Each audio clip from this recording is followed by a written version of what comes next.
धीरे धीरे करके भगवान की कथा आगे बढ़ी। पार्वती मैया का ब्याह अच्छे तरीके से संपन्न हुआ। पार्वती मैया के 2 पुत्र हुए आगे चल के, गणेश और कार्तिकेय। गणेश जी महाराज और कार्तिकेय, गणेश जी को सर्वप्रथम प्रथम पूज्य बनाया गया। दोनों बालकों में हुड़ हुई, जो सबसे पहले पृथ्वी की परिक्रमा कर लेगा वो पूज्य माना जाएगा। सो कार्तिकेय जी तो अपने सवार होकर अपनी सवारी पे चले गए। अब देखो, हमारे गणेश जी की सवारी थी मूसक, चूहा। अब चूहा कहां तक भगता। सो गणेश जी ने अपने माता पिता के ही तरफ से 5 परिक्रमा दे दी और खड़े हो गए। बाद में देवताओं ने कहा किसकी पहली आई, तो कार्तिकेय कहते भैया हमने खूब मेहनत की, हम आए पहले पे। सभी देवताओं ने कहा आज से प्रथम पूज्य गणेश है। कहा क्यों? परिक्रमा तो हमने की पृथ्वी की सबसे पहले। बोले ना ना ना ना ना। गणेश जी ने तुरंत हाथ जोड़ करके कहा भैया आपने भी पृथ्वी की परिक्रमा की, लेकिन मैंने सबसे पहले की। बोले क्यों? बोले माता पिता में ही पृथ्वी लोक का वास होता है, इसलिए इनकी परिक्रमा जिसने कर ली उसने पृथ्वी की परिक्रमा कर। प्रथम पूज्य गणपति भगवान हो गए, सबसे पूज्य हो गए। रिद्धि सिद्धि दोनों पत्नियां हो गई और आगे चल के कथा बनी। गणपति भगवान प्रथम पूज्य हुए। सुखदेव बाबा कहते हैं राजा परीक्षित, ये चरित्र हो गया सती का। अब मैं तुम्हें राजा प्रियव्रत और उत्तानपाद का चरित्र सुनाता हूं। सुनिए, उत्तानपाद की 2 पत्नियां थी, सुनीति और सुरुचि। अब समझ लीजिए, सुनीति जो नीति से चले, नीति मतलब जो अच्छे कर्म करे, और सुरुचि जिसकी बार बार रुचि बदले। लगे शाम को बढ़िया मटर पनीर मिल जाए, सुबह बढ़िया आलू टिक्की मिल जाए, आज ये हो जाए आज वो हो जाए, वो है रुचि। जिसकी बार बार रुचि बदले उसका नाम है सुरुचि। सुनीति रानी को राजा ने निकाला दे दिया राज्य से, राज्य में ही रहती थी।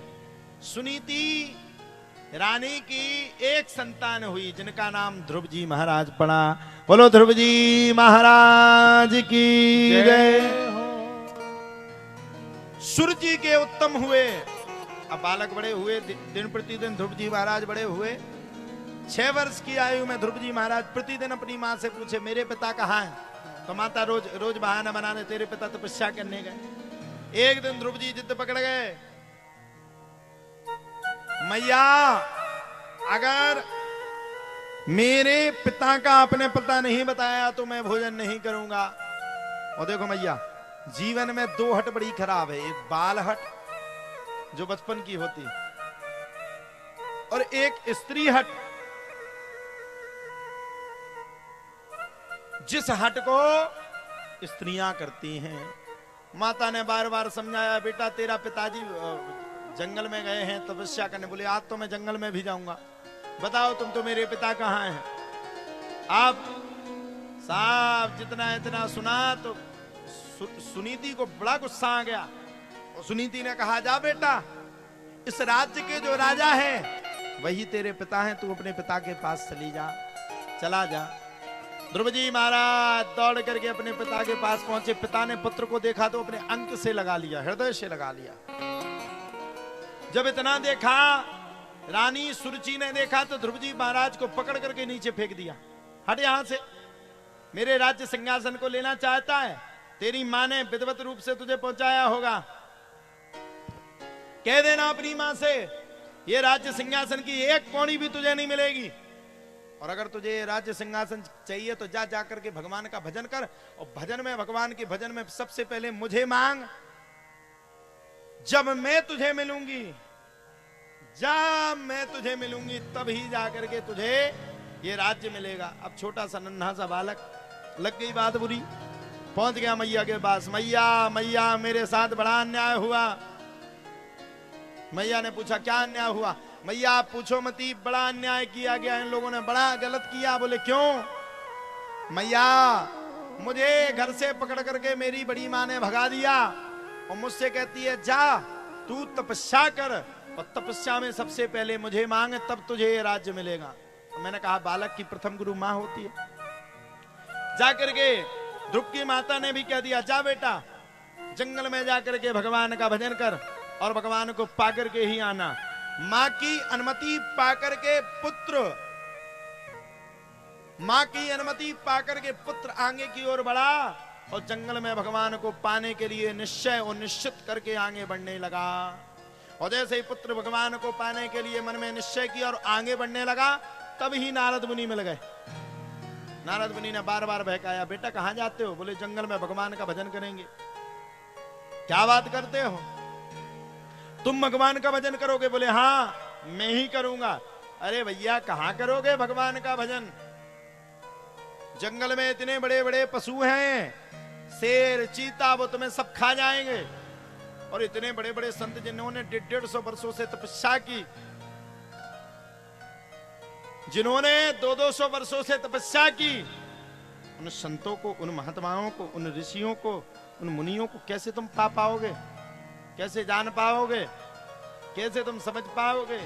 मेरी बात मानो, जंगल के चक्कर में मत पड़ो, मंगल है जाएगा। जाकर के घर पे रुक जाओ, अभी तो तुम्हारे दूध के भी दांत नहीं टूटे। ध्रुव जी महाराज बोले देखो महाराज, दूध के दांत टूटे हुए हो या ना हुए हो, मैं तो भगवान को पाकर के ही रहूंगा। ये मेरी अखंड अखंड अखंड प्रतिज्ञा। पाऊंगा। नारद मुनि समझ गए, हो ना हो ये भगवान को पालेगा।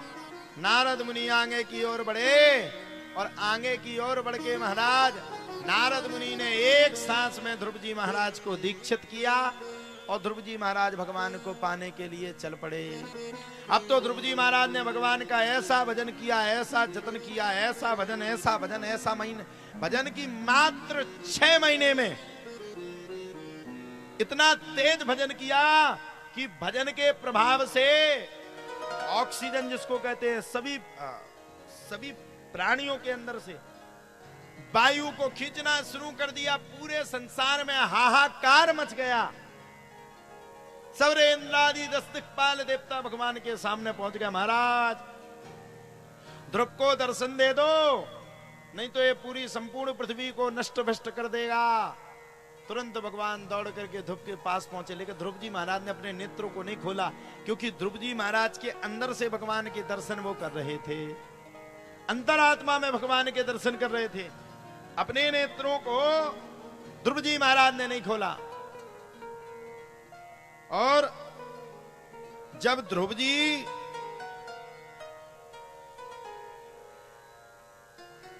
महाराज भगवान के अंदर दर्शन कर रहे, भगवान यशोदा के पुत्र के रूप में हुए, भगवान विष्णु हुए, एक से एक चित्र उनके अंदर आ रहे हैं और ध्रुव जी महाराज बड़े प्रसन्न। और जब भगवान ने अंदर के परमात्मा को अदृश्य कर दिया, ध्रुव जी महाराज घबरा करके तुरंत नेत्रों को खोले और सामने भगवान विष्णु चतुर्भुज रूप में खड़े हुए थे।